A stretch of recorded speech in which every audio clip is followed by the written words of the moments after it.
لا إله إلا الله لا إله إلا الله توحید-sunnah.com إلا الله لا إله إلا اس ویب سائٹ پر ملاحظہ فرمائیے ممتاز علماء کرام کی تقاریر، درس قرآن و حدیث، اسلامی کتب کا وسیع ذخیرہ، فرقے باطلہ سے مناظرے اور بہت کچھ۔ إلا الله لا إله إلا الله لا إله الحمد لله نحمده ونستعينه ونستغفره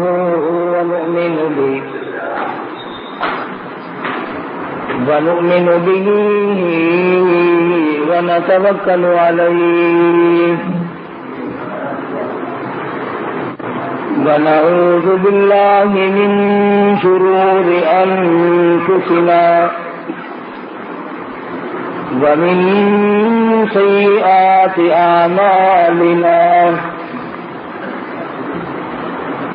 من يهده الله فلا مضل له ومن يضلله فلا هادي له ونشهد أن لا إله إلا الله وحده لا شريك له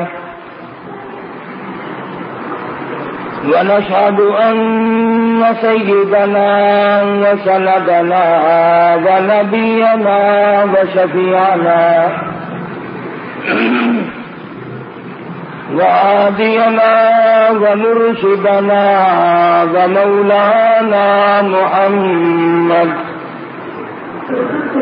ومولانا محمدا عبده ورسوله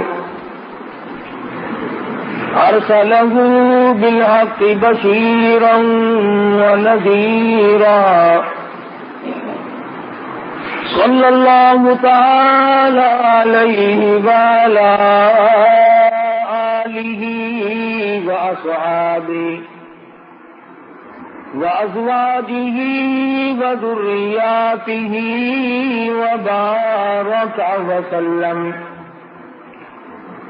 وسلم تسليما كثيرا أما بعد فأعوذ بالله السميع العليم من الشيطان الرجيم بسم الله الرحمن الرحيم فاذكروني أذكركم واشكروا لي ولا تكفرون صدق الله مولانا العلي العظيم وصدق رسوله النبي الكريم ونحن على ذلك لمن الشاهدين والشاكرين والحمد لله رب العالمين اللهم صل على محمد وعلى آل محمد كما صليت على إبراهيم وعلى آل إبراهيم إنك حميد مجيد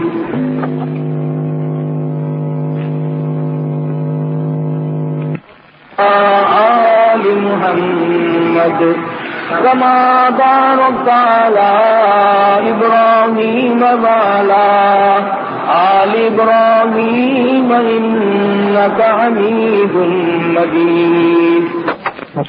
ریکارڈنگ عبدالستار صاحب برائے جی ایم سی. گزشتہ جمعے میں سرکار مدینہ صلی اللہ علیہ وسلم کی اس حدیث کی تشریح عرض کی تھی جس حدیث پاک میں سرکار مدینہ صلی اللہ علیہ وسلم نے فرمایا کہ 7 قسم کے آدمی عرش عظیم کی سائے میں چھاؤں میں آرام سے سکون سے ہوں گے. ان میں سے ایک چیز یہ بھی تھی ان 7 آدمیوں میں سے ایک وہ بھی ہے کہ صدقہ اور خیرات اس طرح پہ کرے کہ دائیں ہاتھ سے دے تو بائیں کو پتہ نہ چلے. قرآن کریم نے دونوں چیزوں کی طرف صراحتاً وضاحت فرمائی ہے. ان تبدوا الصدقات فنعما ہی وان تخفوها وتؤتوها الفقراء فهو خير لكم. فرمایا اگر تم صدقہ اور خیرات چھپا کر دو تو تمہارے لیے زیادہ بہتر ہے، اور اگر علانیہ دو تو تمہارے لیے پھر بھی بہتر ہے. چھپا کر دینے میں مصلحت یہ ہے کہ دوسروں کو پتہ نہ چلے. اللہ پاک اس عبادت سے بے انتہا خوش ہوتے ہیں جو صرف اللہ کو پتہ چلے. ایک حدیث میں ہے فرمایا نبی کریم صلی اللہ علیہ وسلم نے کہ میدان حشر میں آواز لگے گی، کہاں ہیں وہ لوگ جو راتوں کو مجھے یاد کیا کرتے تھے. اعلان کیا جائے گا آؤ نور والے ممبروں پہ بیٹھ جاؤ، تم اندھیروں میں مجھے یاد کیا کرتے تھے، آج نورانی ممبروں پہ بیٹھ جاؤ. ایک اور حدیث میں ہے فرمایا نبی کریم صلی اللہ علیہ وسلم نے کہ جب آدمی چھپا کر کے کوئی عبادت کرتا ہے، مخفی عبادت کرتا ہے اور اللہ تعالیٰ سے اس کی قبولیت کی امید رکھتا ہے تو خداوند کریم اس سے بہت راضی ہوتے ہیں. الذین ينفقون اموالهم باللیل والنہار سرا وعلانیۃ فلہم اجرہم عند ربہم. دونوں چیزیں صاف ہیں. میری راہ میں جو خرچ کرنے والے لوگ ہیں وہ دن میں کریں یا رات میں کریں، وہ اعلانیہ کریں یا چھپا کر کے کریں. بہرحال اللہ پاک کے نبی نے ارشاد فرمایا صلی اللہ علیہ وسلم نے کہ اللہ کو وہ بندہ زیادہ محبوب ہے، وہ بندہ زیادہ پسند ہے جو چھپا کر کے صدقہ کرے، کسی کو پتہ نہ چلے. اس میں ایک فائدہ یہ ہے کہ آدمی ریاکاری سے بچ جاتا ہے، اور ریاکاری بہت بڑی بیماری ہے. اندازہ لگایا ہوگا آدمی جب اللہ کے نام پہ کچھ دیتا ہے تو یہ امید کرتا ہے کہ جس کو میں نے دیا وہ آگے سے یوں کہے جزاک اللہ، واہ جی واہ، واہ جی واہ، بہت بڑے سخی آدمی ہیں. نفس اس بات کا انتظار کرتا ہے اللہ تیرے بال بچوں میں برکت دے، اللہ تیری جان میں برکت عطا فرمائے، کارخانے میں برکت دے، دکان میں برکت دے. کان سننے کے لیے منتظر ہوتا ہے کہ یہ لفظ اس کے منہ سے نکلے جس کو میں نے خیرات دی ہے. حالانکہ اس کی زبان کے بجائے اگر اس کا دل بولے گا تو وہ زیادہ اللہ کے یہاں پسندیدہ ہے. مولانا محمد قاسم صاحب نانوتوی رحمۃ اللہ علیہ فرماتے ہیں کہ گرمیوں میں کسی کو ٹھنڈا پانی پلاؤ، تجھے کہنے کی ضرورت ہی نہیں پڑے گی کہ میرے لیے دعا کر دو، اس کی اکڑیاں بول اٹھیں گی خدا تیرا بھلا کرے. اس کا انگ انگ بول اٹھتا ہے. پیاسے کو پانی ملے گا، اس کی اکڑیاں دعائیں دیں گی. بھوکے کو روٹی ملے گی، اس کی اکڑیاں دعائیں دیں گی. ننگے کو کپڑا ملے گا، اس کا دل دعائیں دے گا. پریشان حال کی جب مدد کرو گے وہ تمہاری سامنے کہے یا نہ کہے، بلکہ بہتر یہ ہے کہ تو سویا ہوا ہو اور وہ تیرے لیے سر سجدے میں رکھ کر دعا کرے، یا اللہ فلاں بندے نے میرے ساتھ سلوک کیا تو اس کا بھلا کرے. سفیان ثوری رحمت اللہ علیہ کے ساتھ سلوک کرتا تھا یحییٰ برمکی، بادشاہ وقت تھا.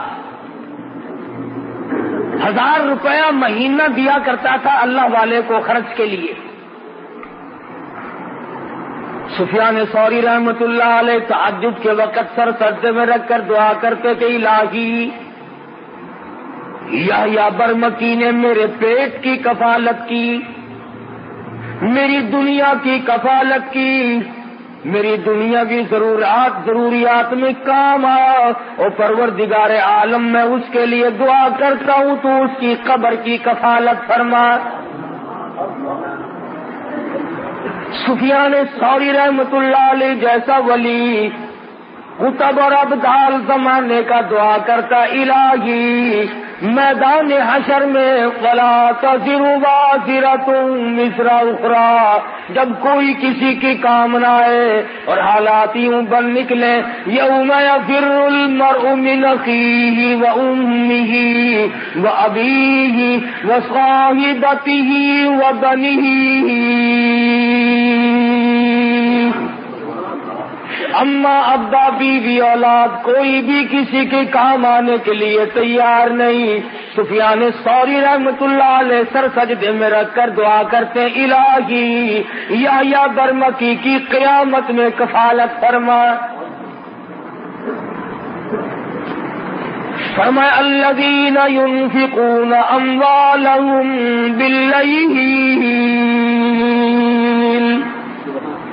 سرا وعلانیۃ فلهم اجرهم عند ربهم ولا خوف علیہم ولا هم يحزنون۔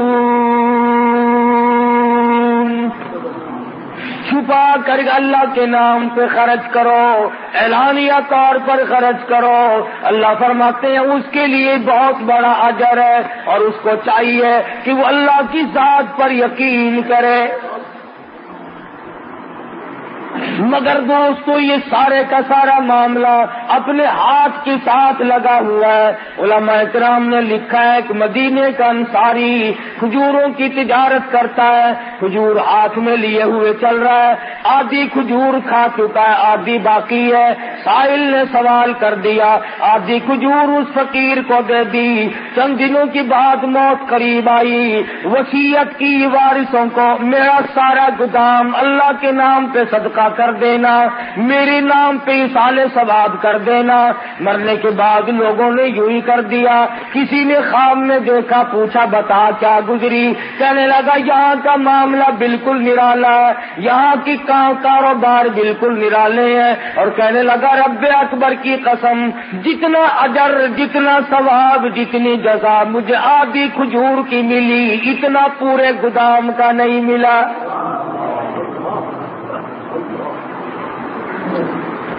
وہ میرے ہاتھ کی تھی، وہ میں نے اپنے ہاتھ سے دی تھی، اس میں کوئی ریا نہیں، اس میں کوئی دکھلاوا نہیں، اس میں کوئی نام بری نہیں تھی۔ بعد میں آنے والے لوگوں نے منہ ملازے چکائے، تعلق داری کو چکایا، تم ہمارے یہاں کھایا کرتے ہو، ہم تمہارے یہاں کھاتے ہیں، ادلا بدلا کیا۔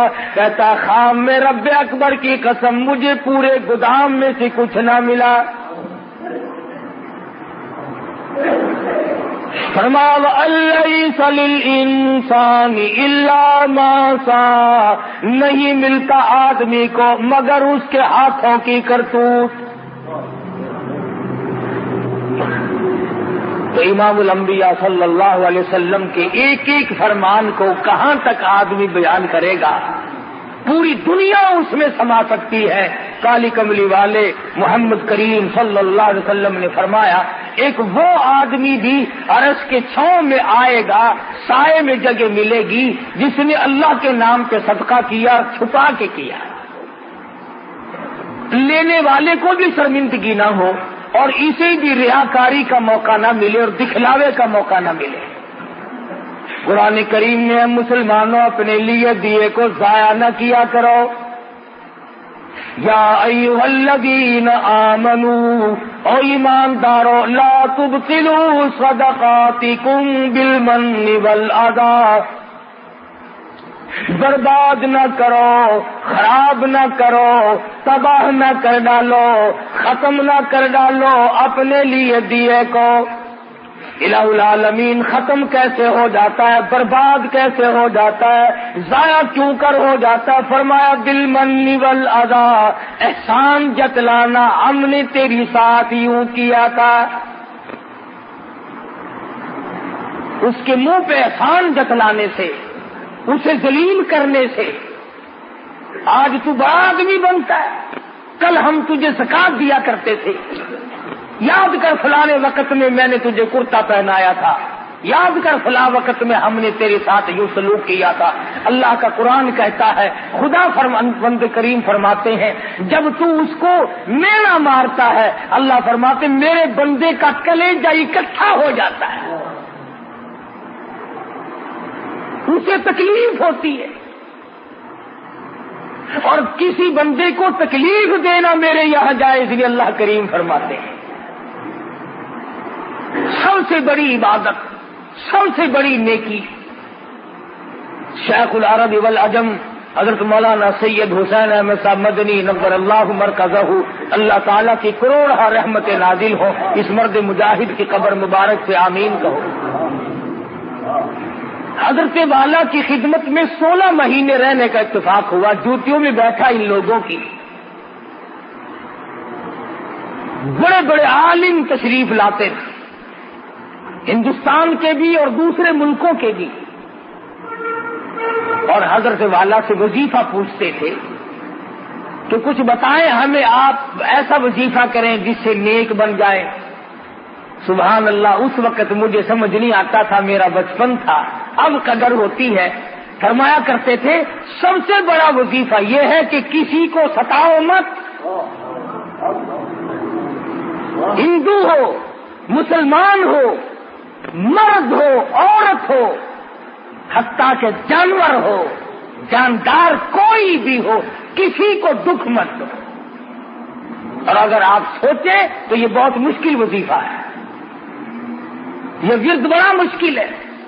تسبیح پھیرنی آسان ہے, نفل پڑھنے آسان ہے, لیکن اس وظیفے پہ عمل کرنا بڑا مشکل ہے کہ آدمی اپنے آپ کو بچائے کہ کسی کو ستانا نہیں, کسی کو پریشان نہیں کرنا. میں نے آپ سے قرض لے لیا کہ 1 مہینے میں دوں گا, آپ میرے پیچھے پھر رہے ہیں, سال گزر گیا, یہ ستانا نہیں. میں نعوذ باللہ کسی کی دھی بیٹی کے بارے میں غلط خیال کرتا ہوں, یہ کسی کی آبرو کو ٹکر, یہ کسی کو ستانا نہیں. تمام صورتیں اس میں داخل ہیں, سفر میں, حضر میں, گھر میں, کاروبار کرنے میں, ساری زندگی میں اگر آپ سوچیں تو یہ مسئلہ بڑا مشکل ہے کہ آدمی دوسرے کو تکلیف نہ دے. ہمارے یہاں تو سارے تکلیف دے کر کے کام بنتے ہیں. جب تک دوسرے کو تکلیف نہ دو اس وقت تک آدمی کی بڑھاس نہیں نکلتی. اور ہمارے ملک کے لوگوں کا مزاج بن گیا, مجبور سے کماؤ, جتنا زیادہ مجبور دیکھو اتنا زیادہ کماؤ. اڈوں پہ جا کے دیکھو, اسٹیشنوں پہ جا کے دیکھو, وہ لوٹ کھسوٹ ہے, وہ گند دکھتا ہے. وہ مسافر اتنا مجبور ہے کہ اللہ پاک نے ترس کھا کر سنتیں معاف کر دی, نفل معاف کر دیے, فرض نماز بھی آدھی معاف کر دی. اللہ میاں جانتا تھا کہ سفر بڑی تکلیف دہ چیز ہے. مسافر پر اللہ میاں نے ترس کھا کر سنتیں معاف کر دی, نفل معاف کر دیے, آدھا فرض معاف کر دیا. مگر مسلمان کہتا ہے کہ ان مسافروں کی جیب کاٹو, ان مسافروں کو ننگا کر دو, ان مسافروں سے جو کچھ بھی ہے وہ یہیں پر کھینچ لو. کسی اسٹیشن پر جا کے دیکھ لو, تمام چیک کرنے والے لوگ مر گئے, قبروں میں چلے گئے.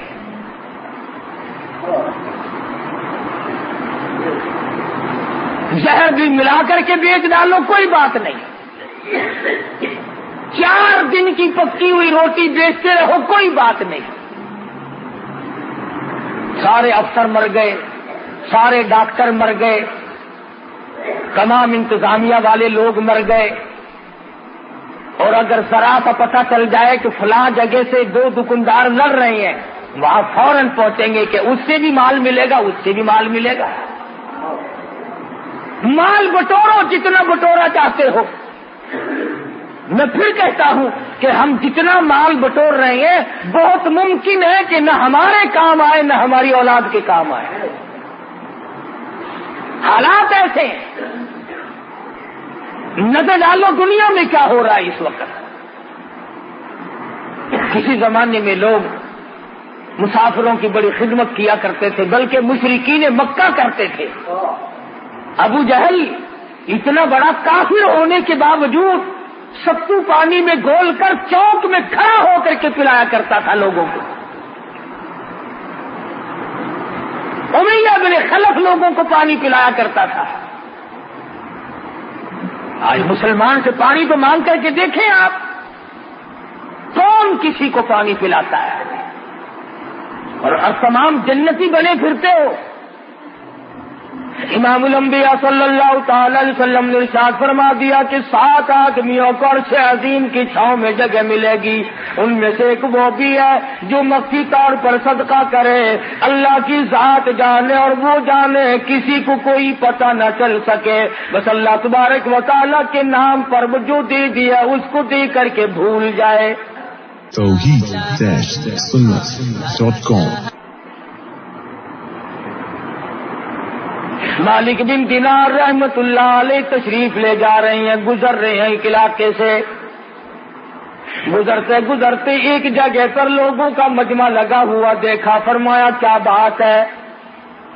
پتا چلا شہزادہ مکان بنانے کے لیے, محل بنانے کے لیے سنگ بنیاد رکھ رہا ہے, بہت بڑا محل تعمیر کرنا چاہتا ہے. مالک بن دینار رحمت اللہ علیہ نے شہزادے کو بلوا لیا. فرمایا شہزادے کیسا محل بنانا ہے؟ اس نے بتایا جی اس قسم کا نقشہ بنایا گیا ہے. فرمانے لگی کتنا خرچ ہوگا؟ شہزادہ کہنے لگا اس زمانے میں کہ 2 لاکھ ریال خرچ ہوں گے. مالک بن دینار رحمت اللہ علیہ فرمانے لگے بہت ممکن ہے کہ اس محل کے بنتے بنتے تیری موت آ جائے, بہت ممکن ہے یہ بن کر تیار ہو جائے پھر تیری موت آ جائے, تو اس میں رہائش بھی نہ رکھ سکے, تو اس کی چمک دھمک کو دیکھنے بھی نہ پائے. بہت ممکن ہے کچھ دنوں رہائش کرنے کے بعد افسوس کرتا ہوا اور حضرت کے ہاتھ ملتا ہوا دنیا سے چلا جائے. حضرت مالک بن دینار رحمت اللہ علیہ فرمانے لگے 2 لاکھ روپیہ مجھے دے دے, میں ایسے محل کا وعدہ کرتا ہوں جس میں تو داخل ہونے کے بعد کبھی نکلے گا نہیں.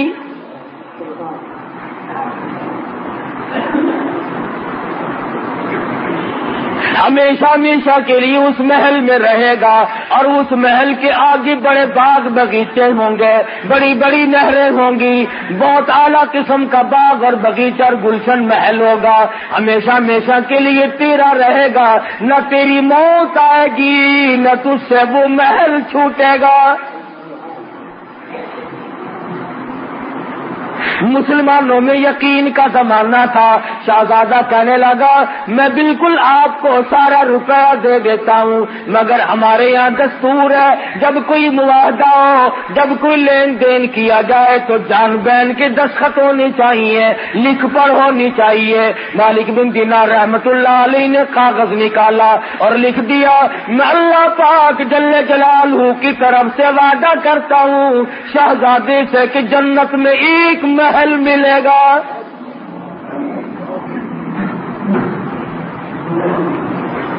شہزادے نے محل پسند کر لیا.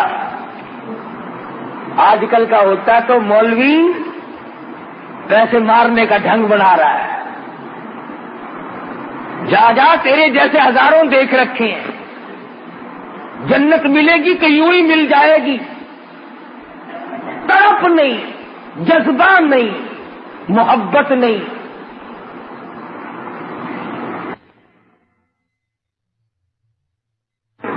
شہزادے نے 2 لاکھ روپیہ اٹھا کر کے مالک بن دینار رحمت اللہ علیہ کے حوالے کر دیا, اور وہ لکھا ہوا کاغذ جو تھا وہ خود سنبھال لیا, اور مکان بنانے کا ارادہ ترک کر دیا. وہ بھی اللہ والے تھے, یہ ہمارے زمانے جیسے تو تھے نہیں. مالک بن دینار رحمت اللہ علیہ نے اسی وقت اعلان کر دیا کہ جتنے فقیر, محتاج, یتیم, بیوہ, مساکین ہو آ جاؤ سارے. مالک بن دینار خیرات تقسیم کر رہا ہے. علماء نے لکھا ہے صبح سے لے کر شام تک مالک بن دینار رحمت اللہ علیہ کے پاس روزہ افطار کرنے کے لیے ایک کھجور بھی باقی نہ تھی. تمام کا تمام اللہ کے راہ میں خرچ کر دیا, سب لوگوں کو دے دیا. مرید کہنے لگا حضرت جی شام کا روزہ کس چیز سے اتارو گے؟ فرمایا تو نے اس وقت نہ بتایا، 1 ٹکا رکھ لیتے 2 کھجوریں آ جاتی، اب تو ختم ہے معاملہ۔ اللہ غنی۔ سید عائشہ صدیقہ رضی اللہ تعالی عنہا کو فاروق اعظم رضی اللہ تعالی عنہ نے 12 مہینے کا خرچ 12,000 روپیہ یکدم بھیجا۔ سال کا خرچہ ہماری ماں کے لیے، عائشہ صدیقہ رضی اللہ تعالی عنہا کے لیے فاروق اعظم رضی اللہ تعالی عنہ نے بھیجا۔ جب خادمہ نے گٹھڑی لا کے رکھی، اللہ غنی، ام المومنین فرمانے لگی میرے اور اس دولت کے درمیان کپڑا لٹکا دے، مجھے یہ دولت دیکھتے ہوئے بھی شرم آتی ہے۔ عائشہ صدیقہ رضی اللہ تعالیٰ عنہا نے رو دیا، فرمانے لگی مجھے یاد ہے میں شہنشاہ کائنات حضرت محمد الرسول اللہ صلی اللہ علیہ وسلم کے لیے روٹی پکایا کرتی تھی، کبھی آٹا چھاننے کی نوبت نہ آئی، پھونک مار دیا کرتی تھی، جو کا آٹا ہوتا تھا جو گھاس اڑ گیا سوڑ گیا باقی بیچ میں پکایا کرتی تھی۔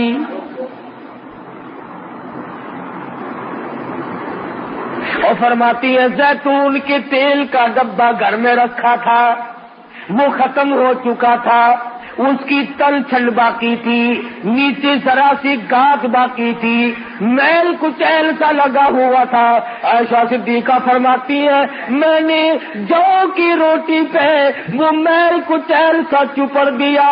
مدنی کریم صلی اللہ علیہ وسلم نوش فرما رہے تھے اور فرمانے لگے عائشہ قیامت میں اس نعمت کا بھی سوال کیا جائے گا۔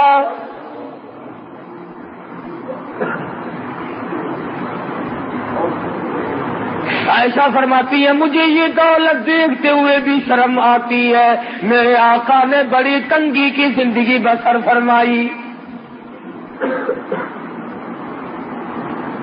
3 دن کے فاقے، 4 دن کے عموماً فاقے جایا کرتے تھے۔ بحرین سے مال غنیمت آیا، سارا دن سرکار مدینہ صلی اللہ علیہ وسلم نے سونا چاندی تقسیم فرمایا، اور شام کو حال یہ ہے، ایسا فرماتی ہے حضور نے مجھ سے پوچھا گھر میں کوئی کھانے کی چیز ہے کہ نہیں، میں نے عرض کر دیا اللہ کا نام باقی ہے۔ ایسا فرماتی ہے سرکار مدینہ نے مجھ سے پوچھ کر بھوک کی حالت میں نیت باندھ لی۔ کس طرح سے زندگی گزاری ہے محمد مدنی صلی اللہ علیہ وسلم۔ دوسروں کے لیے سیم و زر و گوہر تقسیم ہو رہی ہیں، اور اپنا حال یہ ہے کہ چولہے میں آگ نہیں جلتی، کپڑا پورا نہیں ہے، اور پھر شکایت کبھی نہیں۔ اللہ میاں نے خود پوچھا اے میرے محبوب اگر آپ فرمائیں یہ احد پہاڑ سونے کا بنا دوں، جہاں آپ جایا کریں گے یہ آپ کے ساتھ ساتھ چلا کرے گا۔ عرض کیا اور میرے پروردگار میں فقیری میں راضی ہوں، میں اس فقیری میں راضی ہوں صلی اللہ علیہ وسلم۔ تو ایسا صدیقہ فرماتی ہیں کہ مجھے یہ دولت اچھی نہیں لگتی، اس گٹھڑی کو پڑے لے جاؤ، میرے اور اس کے درمیان میں کپڑا لٹکا دو، اور خادمہ سے کہا جاؤ مدینے کی گلیوں میں اعلان کر دو آؤ محتاجو آؤ غریبو، آج ایسا صدیقہ خیرات بانٹ رہی ہے۔ 12 مہینے کا خرچ ہے، سال بھر کا خرچہ آیا ہے۔ فرماتی ہیں کہ عصر کے وقت تک تمام کا تمام تقسیم کر دیا۔ خادمہ کہتی ہے شام کا وقت جب آیا عائشہ صدیقہ رضی اللہ تعالیٰ عنہ کے پاس روزہ افطار کرنے کے لیے کھجور کا دانہ کوئی نہیں، روٹی نہیں، کھانے پینے کی کوئی بھی چیز موجود نہیں۔ خادمہ کہنے لگی آپ نے کچھ تھوڑے سے 2-4 آنے رکھ لیے ہوتے، اب فاقے سے بیٹھی ہو, پانی پی کر بیٹھ گئی ہو, رو کے فرمانے لگی تو نہیں جانتی امام الانبیاء صلی اللہ علیہ وسلم کا یہی طرز عمل تھا اور یہی حضور کی وصیت اور نصیحت ہے, جو دولت کی طرف پڑے گا آخرت برباد ہو جائے گی. مالک بن دینار رحمت اللہ علیہ نے لکھ کر کے دیا, دولت روپیہ پیسہ 2 لاکھ شہزادے سے لے لیا, سارے کا سارا دن بھر میں تقسیم کر دیا. تیسرے دن یا چوتھے دن, تیسرے چوتھے روز تہجد کے لیے مالک بن دینار رحمت اللہ علیہ جب مصلی پہ کھڑے ہونے لگے تو پیروں میں اندھیرے میں کاغذ لگا, سچا تیرا نبی سچا, تیرا خدا سچا, میں نے جنت میں اپنا محل پا لیا ہے, مجھے وہ محل مل گیا جس محل کے لیے تم نے وعدہ کیا تھا. بات ہے ساری یقین کی.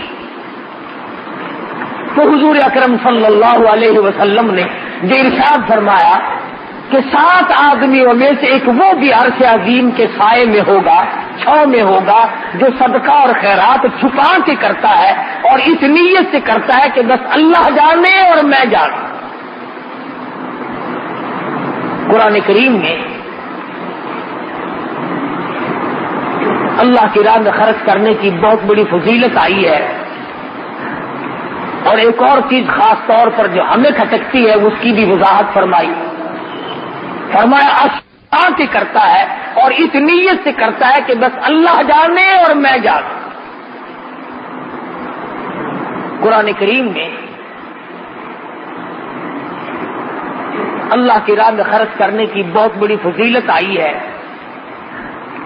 اور ایک اور چیز خاص طور پر جو ہمیں کھٹکتی ہے اس کی بھی وضاحت فرمائی. فرمایا الشیطان یعدکم الفقر, شیطان تمہیں یہ کہتا ہے کہ اگر تم نے یوں ہی لینے دینے کا سلسلہ جاری رکھا تو کل کو تم خود تنگ ہو جاؤ گے, کلاش ہو جاؤ گے, کنگال ہو جاؤ گے, تمہارے پاس کچھ نہیں رہے گا اگر تم نے یوں ہی سلسلہ جاری رکھا. الشیطان یعدکم الفقر ویأمرکم بالفحشاء, جب بھی تم اللہ کے نام پہ صدقہ کرو گے, خیرات کرنا چاہو گے, کسی مسکین اور محتاج کو دینا چاہو گے, کسی عزیز و اقربا یتیم بیوہ کے ساتھ سلوک کرو گے, کسی ہمسایہ غریب کے ساتھ سلوک کرو گے, شیطان تمہیں فوراً کہے گا تھوڑا دے تھوڑا دے, اگر یوں ہی تو دیتا رہا تو ننگا ہو جائے گا. اللہ میاں فرماتے ہیں شیطان کا یہ وعدہ ہے اور میں تجھے وعدہ دیتا ہوں, واللہ یعدکم مغفرۃ منہ وفضلا, شیطان تجھے فقر کا وعدہ دیتا ہے, غریبی یاد دلاتا ہے, تو ننگا ہو جائے گا. مقابلے میں خدا وعدہ کرتا ہوں بخشش کا اور بڑھاوے کا, زیادتی کا. تو میرے نام پہ دیتا جا, میں بڑھاتا چلا جاؤں گا. واللہ یعدکم مغفرۃ منہ وفضلا. اللہ میاں فرماتے ہیں واللہ واسع علیم, میں بہت دینے والا ہوں, میرے خزانے میں کوئی کمی نہیں. اللہ فرماتے ہیں میں اب دیکھوں گا, ایک طرف تو میرا وعدہ ہے, ایک طرف شیطان کا وعدہ ہے, میں دیکھوں گا اب تو میرا کہنا مانتا ہے, یہ شیطان کا کہنا مانتا ہے. سارے مسائل ریا سے, دکھلاوے سے بچانے کے لیے ہیں. امام غزالی رحمت اللہ علیہ نے اپنی کتاب میں لکھا ہے توحید-sunnat.com کہ ایک جگہ پر ایک درخت تھا, لوگ اس کی پوجا کرنے لگے, لوگ اس کی پوجا کرنے لگے. جیسا کہ ہمارے ملک میں بھی رواج ہے, فلاں جگہ جو جانڈ ہے بڑا برکت والا ہے, فلاں پیپل بڑا برکت والا ہے, فلاں بڑا برکت والا ہے. لوگوں میں چرچا ہو نکلتا ہے, پھر ملک بھر سے عورت مرد اس کی زیارت کے لیے ٹوٹ پڑتے ہیں. امام غزالی رحمہ اللہ نے لکھا ہے کہ ایک جگہ پر ایک درخت تھا جس کی پوجا پاٹ شروع ہو گئی اور خوب چل پڑی. وہاں ایک عابد رہتا تھا اللہ والا. اس کو جب پتا چلا تو وہ کلہاڑا لے کے چلا اس کو کاٹنے کے لیے کہ لوگ شرک کی بیماری میں پڑ گئے, تباہ ہو گئے, میں اس درخت کو ہی کاٹتا ہوں, نہ رہے گا بانس اور نہ بجے گی بانسری, لہذا شرک بند ہو جائے گا. تو راستے میں شیطان آدمی کی شکل بنا کے ملا. وہ کہنے لگا صوفی جی کہاں چلے؟ لگا درخت کو کاٹوں گا جس پر لوگ منتیں مان رہے ہیں, شرک ہو رہا ہے خدا کی ذات کے سوا. کہنے لگا تیرا کیا بگڑتا ہے, تجھے کیا نقصان ہے؟ انہوں نے کہا اچھا شرک ہوتا رہے, میرا نقصان کوئی نہیں. مخلوق شرک میں مبتلا ہو کر تباہ ہوتی رہے, آخرت برباد ہو جائے, دنیا برباد ہو جائے, میں بیٹھا دیکھتا رہوں. تو شیطان میں اور اس ولی میں کشتی ہوئی, لڑ پڑے آپس میں. اللہ والے نے شیطان کو اٹھایا اور زمین پہ پٹک کے مارا اور چھاتی پہ چڑھ بیٹھا. شیطان کہنے لگا ذرا نیچے اتریو, ایک بات بتاؤں گا تجھے, ذرا نیچے اتر. اس نے کہا کیا بتا, تیرا کیا مطلب ہے کہ اس درخت کو کاٹوں گا شرک بند ہوگا, لوگ اللہ اللہ کریں گے؟ اس نے کہا بات سن, اگر تجھے اللہ ہی اللہ کرنی مقصود ہے اور لوگوں کا فائدہ مقصود ہے, تیرے تکیے کے نیچے 10 روپے روز ملا کریں گے. تو غریبوں کو تقسیم کریو, بھوکوں کا پیٹ بھرے گا, دعا کریں گے, کتنا فائدہ ہوگا. 10 روپے روز ملا کریں گے تیرے سرہانے کے نیچے, مگر اس درخت کو نہ کاٹ. صوفی جی بیچارے آ گئے قابو. اس نے کہا بھی یہ کوئی کم نیکی تو نہیں, اور اس زمانے کے 10 روپے, آج کے 10 روپے نہیں جو پھونک مارنے سے اڑ جائیں, کہ 10 روپے میں تو خدا جانے کتنوں کا پیٹ بھرے گا, کتنوں کو کپڑا پہناؤں گا, کتنوں کی دوا دارو کروں گا, کتنوں کی مشکل آسان ہوگی, درخت کاٹنے سے مجھے کیا ملے گا. صوفی جی کی سمجھ میں آئی, کلاڑا رکھا, مسلے پہ بیٹھ گئے, رات کو سوئے, صبح کو سرانے کے نیچے سے واقعی 10 روپے ملے. کہنے لگا بہت اچھی بات, یہ تو مزے ہو گئے بھائی, اور اللہ کی راہ میں خرچ کر دیے. دوسرے دن بھی سرانا اٹھا کے دیکھا, صبح کو پھر 10 روپے مل گئے. سوچ رہے کہ شیطان ہے تو سچا بھائی. تیسرے دن سرانا اٹھایا تو ہے ہی نہیں. دری اٹھا کے دیکھی کہ شاید دری کے نیچے جلدی میں رکھ گیا ہو, وہاں بھی نہیں. چارپائی کے نیچے جھانک رہے ہیں, مٹی کو ریت رہے ہیں, تو شاید ادھر ادھر گر گئے, ہو ہی نہیں. وہ کہاں تھے؟ تو لگا اچھا, پھر اٹھایا کلاڑا اور پھر اس طرف کی طرف چلے اور پھر راستے میں ملا. امام غزالی رحمت اللہ علیہ نے لکھا ہے, کہنے لگا کہاں چلے؟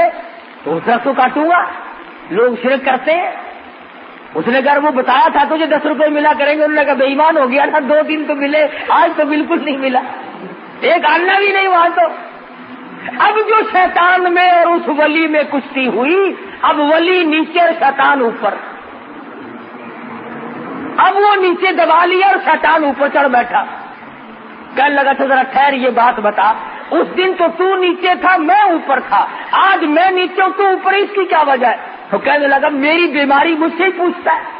اس نے کہا بتا تو صحیح. کہنے لگا اس دن تیرا غصہ صرف اللہ کے لیے تھا. اس دن جو تیرا غصہ تھا, ناراضگی تھی, وہ اللہ کی رضا کے لیے تھی اور اللہ کے لیے تھی, للہ تھی, اس میں تیرا کچھ شامل نہ تھا. آج کے غصے میں یہ بھی تو شامل ہے نا کہ وہ 10 روپے کیوں نہیں ملے. اس لیے ملاوٹ ہو گئی غصے میں, اس لیے میں اوپر آ گیا اور جناب نیچے چلے گئے. علماء نے لکھا ہے کہ اگر غصے میں ملاوٹ ہو جانے سے شیطان کے نیچے آدمی آ جاتا ہے, عبادت میں جب شیطان کا ہماری ریاکاری اور دکھلاوے کو دخل ہوگا تو پھر شیطان کے نیچے کیوں نہ آئیں گے. اس لیے فرمایا کہ ریاکاری سے بچنا ہے, دکھلاوے سے بچنا ہے. کئی لوگ نماز پڑھتے ہیں, جب لوگوں میں نماز پڑھیں گے وہ لمبا سجدہ, لمبا رکوع, بڑی لمبی اتحیات, بڑی لمبی قرات, اور جب اکیلا پڑھے تو چل میں آیا، ٹھک ٹھک ختم کی، وہ گئے ادھر گئے، دیری نہیں لگتی۔ بعض اماموں کا یہ حال ہے، جماعت کراویں گے تو بڑی لمبی چوڑی نماز، اور بعد میں 2 سنتیں اگر پڑھنی ہے نا تو مقتدی سارے کھڑے ہیں، مولوی صاحب پڑھ کے چلے بھی گئے۔ یہ تمام چیزیں دکھلاوے میں شامل ہے یہ، اور اللہ پاک دکھاوے کو، ریاکاری کو قطعاً پسند نہیں کرتا۔ وہ زکوٰۃ ہو، وہ نماز ہو، وہ حج ہو، وہ عبادت ہو، وہ خیرات ہو، کوئی چیز بھی ہو، اللہ پاک کہتا ہے جو کرنا میرے لیے کر، اس میں کسی قسم کا دکھلاوا نہ کر۔ اور لوگوں کو کیا دکھاتا ہے؟ لوگ تو تجھے آگے بے ایمان کہتے ہیں، کیا دکھانا ہے لوگوں کو؟ اس لیے قرآن کریم میں بار بار فرمایا واللہ یعدکم مغفرۃ منہ وفضلا واللہ واسع علیم یؤتی الحکمۃ من یشاء۔ اور لوگوں، میں خدا وعدہ کرتا ہوں جو میرے نام پر تم خرچ کرو گے، میں مالک تو میں ہی ہوں، بیماری پہ خرچ کرا دوں گا، مقدمے پہ خرچ کرا دوں گا، پریشانیوں میں خرچ کرا دوں گا، فضولیات میں خرچ کرا دوں گا، سینما تھیٹر تماشوں پہ خرچ کرا دوں گا۔ اور اگر تم صرف لوجہ اللہ کرو گے، فرمایا واللہ یعدکم مغفرۃ منہ وفضلا۔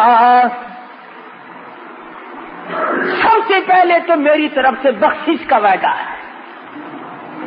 کتنی بڑی بات ہے کہ خود مالک یہ فرمائے کہ جب تو آئے گا میں تیرے لیے جنت تیار لیے کھڑا ہوں گا۔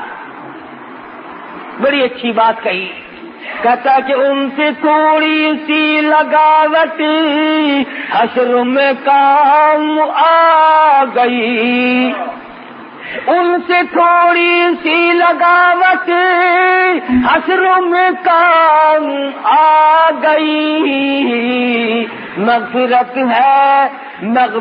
ہے جستجو میں میرے گھبرائی ہوئی، بخشش تلاش کرتی ہے۔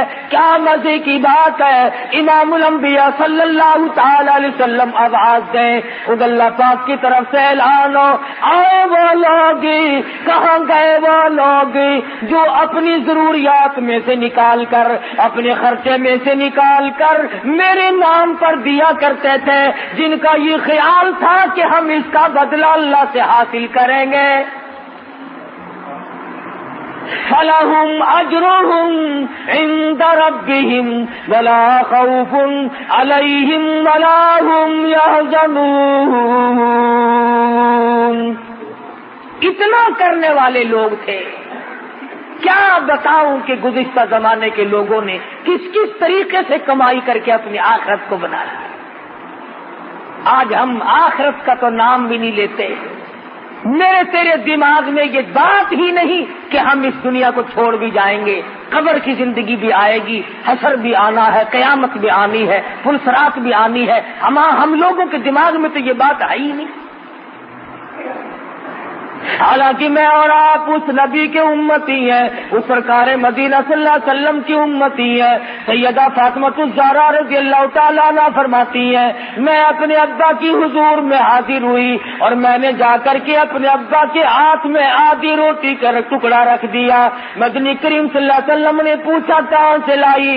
میں نے عرض کیا میرے ابا 3 دن کے فاقے کے بعد ایک روٹی ملی تھی، آدھی میں نے کھا لی، آدھی آپ ابا کے لیے بچا لائی ہوں۔ سرکار مدینہ صلی اللہ علیہ وسلم کی آنکھوں میں آنسو آ گئے، فرمایا لخت جگر اور نور نظر، آج تیرے ابا نے 4 دن کے بعد روٹی کا ٹکڑا دیکھا ہے۔ اس تنگی سے، اس عسرت سے، اس پریشانی سے زندگی گزاری اور آمدن گزاری۔ یہ نہیں کہ حضور مجبور تھے، اللہ نے بار بار پوچھا ہے، کہو تو دولت کے انبار لگا دو۔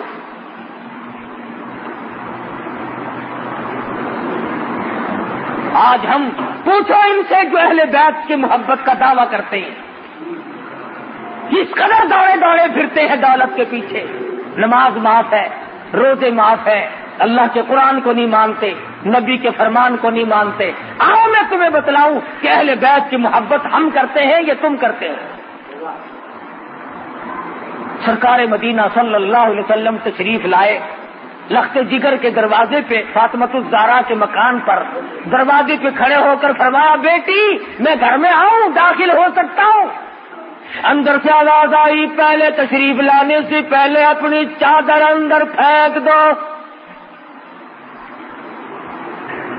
اپنی چادر اندر پھینک دو۔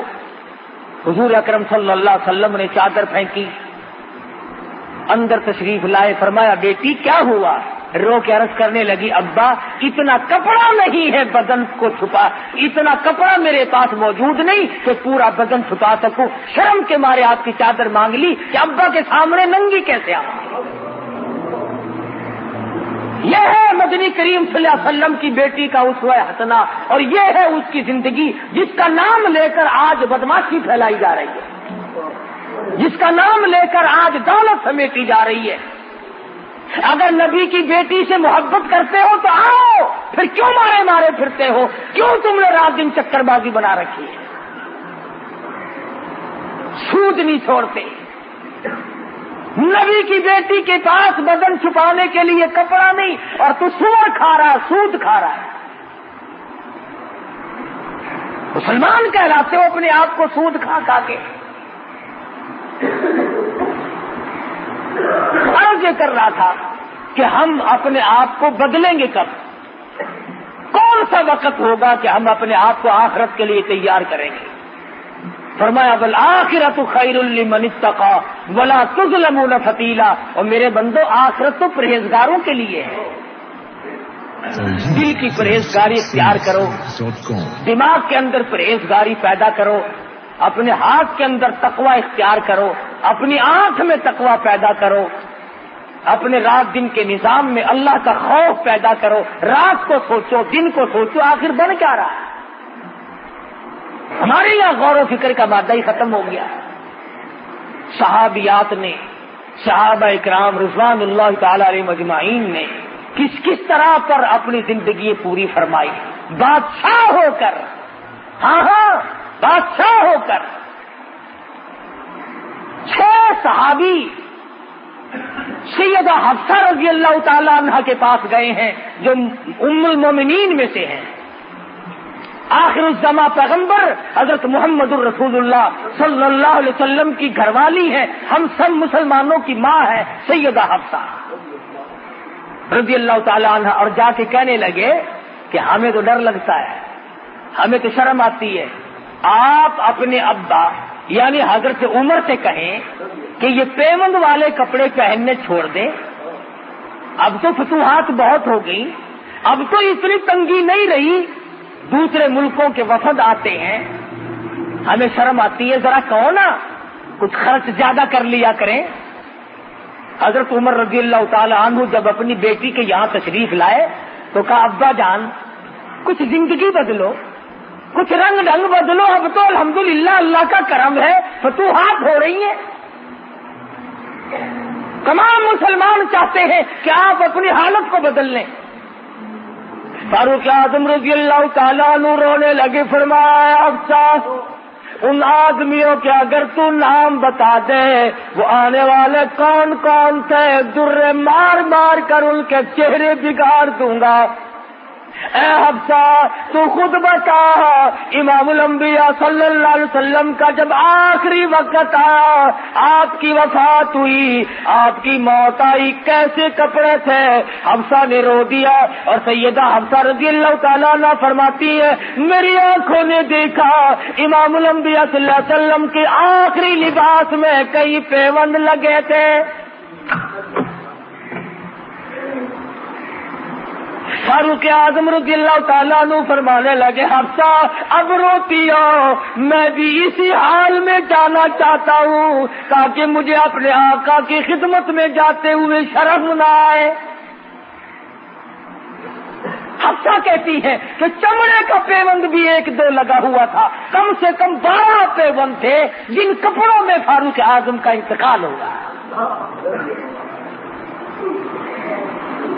کما کر کے لے گئی یہی لوگ، اور فرمایا مسلمانوں سے باقاعدہ کہا کہ تم میری تجہیز و تکفین پر کوئی خرچ نہ کرنا. ایسے بھی تو لوگ تھے. ایک بزرگ ہیں، بہت بڑے محدث ہیں، امام بخاری رحمہ اللہ کے بھی استاد ہیں. حدیث شریف لکھتے تھے، فاؤنٹین پین اس زمانے میں تھے نہیں، قلم تھی، قلم تراشتے تھے، چھیلتے تھے. وہ چھلکا ایک پیپے میں اکٹھا کرتے تھے. جب آخری وقت آیا تو فرمایا میرے غسل کا پانی اس چھلکے سے گرم کرنا جس سے میں نے قرآن لکھا، حدیث شریف لکھی. پوچھا کیوں؟ رو دیا. فرمایا نجات کا بہانہ بڑھانا چاہتا ہوں، اس چھلکے سے میرے غسل کا پانی گرم کر لینا جس سے میرا آخری غسل دو گے، تاکہ میں یہ عرض کر سکوں کہ ایسے چھلکے کا پانی سے غسل کر کے آیا ہوں جس سے تیرے محبوب صلی اللہ علیہ وسلم کی میں حدیث لکھا کرتا تھا. کیا کیا بہانے لوگوں نے بنائے ہیں اپنی نجات کے. علماء نے لکھا ہے کہ ایک آدمی نے سنا تھا کہ اللہ پاک سفید داڑھی سے شرم فرماتے ہیں، مرنے لگا، آخری وقت آیا، کالی داڑھی تھی، رو کے کہنے لگا میری داڑھی سفید کر دو تاکہ میرا بھی کام بن جائے. علماء نے لکھا ہے مرنے کے بعد کسی نے خواب میں دیکھا، پوچھا بتا کیا گزری، کہنے لگا میرا ہیلا ہی قبول ہو گیا. اللہ نے فرمایا گو تو نے ہیلا کیا مگر مجھ سے ڈر کے کیا تھا، اس لیے جا میں نے تجھے معاف کر دیا. تو ایسے ہیلے بناؤ، ایسے حالات پیدا کرو، ایسی زندگی پیدا کرو جس سے آخرت کا کام آسان ہو سکے. اللہ پاک مجھے اور آپ کو آخرت کا فکر پیدا کرنے کی توفیق عطا فرمائے. ہم سب کی قبر حشر کو اچھے سے اچھا فرمائے. وآخر دعوانا الحمدللہ رب العالمین. اللهم صل وسلم وبارك على سيدنا مولانا محمد النبی الأمی الہاشمی وعلى آلہ واصحابہ برۃ الکرام. یا اللہ ہم سب کی آخرت کو اچھا کر دے. یا اللہ شاکار ہیں، گناہگار ہیں، تیرے کرم کے امیدوار ہیں، ہم سب کو معاف کر دے. یا اللہ ہم سب کی بخشش فرما دے، ہم سب کے ماں باپ کی بخشش فرما دے، ہم سب کے باپ دادا عزیز و اقربا رشتہ دار ساس سسر یا اللہ سبھی کی مغفرت فرما دے. الہ العالمین کل امت کی بخشش فرما دے، پوری دنیا کے مسلمانوں کی بخشش فرما دے. یا اللہ شرک کفر اور بدعت کی لعنت سے بچا. یا اللہ ہم سب کو نبی پاک صلی اللہ علیہ وسلم کی غلامی نصیب فرما، غلامی میں موت آئے، غلامی میں حشر ہو. ہم سب کی اولاد کو نیک اور نمازی بنا، ہم سب کے معاشرے اور ماحول کو اچھے سے اچھا فرما. یا اللہ سب بیماروں کو شفا عطا فرما، سبھی کی مشکلوں کو آسان فرما دے، سب کی پریشانیوں کو دور فرما. مالک کائنات اس مسجد کو قیامت تک آباد فرما. یا اللہ اس مدرسے کو دین کے لیے سرچشمہ بنا. پروردگار عالم ہم سب کو قرآن کریم کی محبت نصیب فرما، عظمت نصیب فرما. ایک مائی ہے جس کے پاس لڑکیاں ہی لڑکیاں ہیں، دعا کر دو اللہ پاک نرینہ اولاد عطا فرمائے. الہ العالمین تمام مسلمانوں کی بگڑی بنا دے. یا اللہ سب حاجت مندوں کی حاجتوں کو پورا فرما. الہی سب کی جھولیاں بھر دے، سب کے کاروبار کو اچھے سے اچھا فرما دے. جس کے ذمہ قرض ہو ادا کرنے کی صورتیں پیدا فرما. سب کے روزی رزق میں برکت عطا فرما. یا اللہ رزق حلال نصیب فرما. الہی کسی کو کسی کا محتاج نہ بنا، اپنے دروازے سے ہم سب فقیروں کی جھولیاں بھر دے. ربنا تقبل منا انک انت السمیع العلیم وتب علینا انک انت التواب الرحیم. صلی اللہ علی حبیبہ محمد وآلہ وصحبہ اجمعین.